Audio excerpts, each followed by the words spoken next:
All India Majlise Ittehadul Muslimeen यानी AIM के प्रमुख और सांसद असदुद्दीन अवैसी ने देश की सुरक्षा और आंतरिक एकता को लेकर बड़ा बयान दिया है। उन्होंने कहा कि भारत को इस वक्त दो तरफ से खतरा है, एक तरफ पाकिस्तान और दूसरी तरफ चीन है। उन्होंने कहा कि हमारे मुल्क के दोनों बॉर्डरों पर ये देश बैठे हैं और कभी भी भारत को परेशान करने की योजना बना सकते हैं। उन्होंने यह भी कहा कि पाकिस्तान अब गया गुजरा और फेल स्टेट बन गया है। अवैसी ने भारतीय सेना की तारीफ करते हुए कहा कि 50,000 भारतीय सैनिक गलवान और लद्दाख में डटे हुए हैं और बहादुरी से चीन की आंखों में आंखें डालकर खड़े हैं। बता दें कि असदुद्दीन अवैसी ने आगे कहा कि पाकिस्तान अब गया गुजरा देश हो चुका है, अब हमें चीन की चिंता करने की जरूरत है।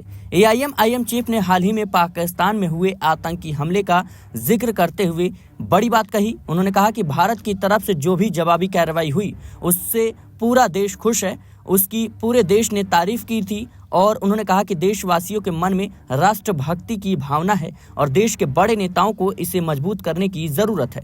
उन्होंने आंध्र प्रदेश के मुख्यमंत्री चंद्रबाबू नायडू और PM मोदी से अपील की कि वे इस भावना को और ज्यादा मजबूत बनाएंगे।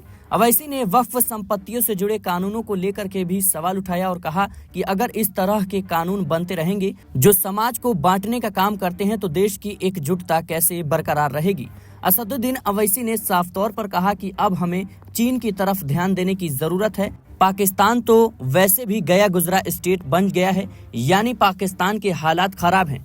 दूसरी तरफ असदुद्दीन अवैसी ने PM मोदी और चंद्रबाबू नायडू से साफ तौर पर गुजारिश की है कि देश की जो एकता है, जो हिंदू मुस्लिम भाईचारा है, इसे बनाकर रखा जाए ताकि जो दुश्मन देश हैं उनको मौका ना मिले बोलने का। और जिस तरीके से पाकिस्तान इस वक्त देश में कहीं ना कहीं एकता को बिगाड़ने की काम कर रहा था पहलगाम में हुए हमले के जरिए, तो उस पर भारत ने कड़ा तमाचा दिया। भारत के तमाम, चाहे वो विपक्ष के हो, सत्ता पक्ष के हो, हिंदू हो, मुस्लिम हो, सिख हो, ईसाई हो, सभी एक साथ नजर आए, सरकार के साथ नजर आए, देश के साथ नजर आए और सरकार के हर कदम के साथ कदम मिलाकर देखे गए और यही बात पाकिस्तान को चुभ गई। लेकिन असदुद्दीन अवैसी ने साफ तौर पर कहा कि अब हमें चीन की तरफ देखने की जरूरत है, चीन पर ध्यान देने की जरूरत है।